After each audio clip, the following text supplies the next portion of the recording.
There are four solutions to this equation. Looks like it just can't make up its mind. Alright, let's solve this equation.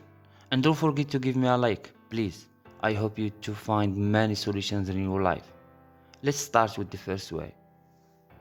First way, let's take the square root of both sides. Square root of x squared minus 5 all squared equals square root of 16. Next, cancel out the square root sign and square sign, and don't forget to add plus minus sign. So we get x squared minus 5 equals plus minus 4. First, when you have x squared minus 5 equals 4, so x squared equals 4 plus 5, x squared equals 9.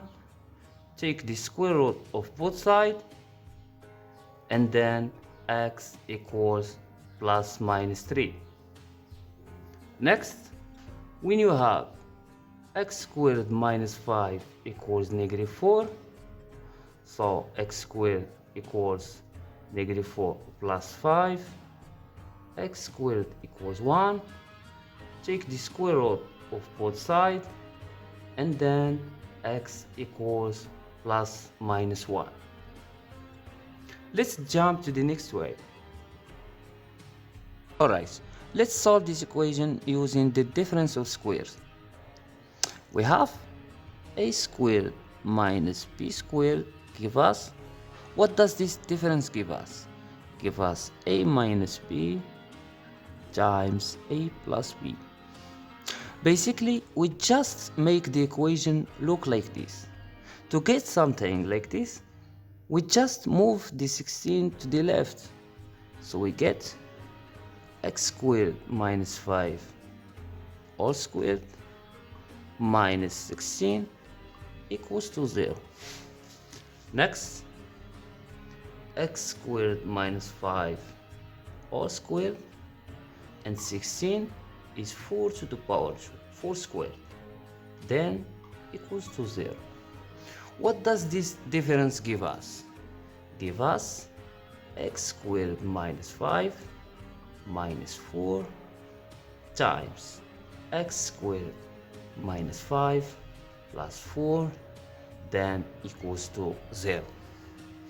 Next, x squared minus 9 times x squared minus 1 equals to 0.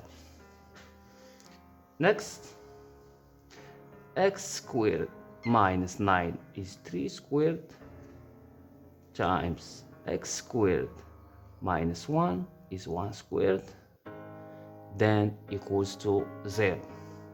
So we get x minus 3 times x plus 3 times x minus 1 times x plus 1, then equals to 0.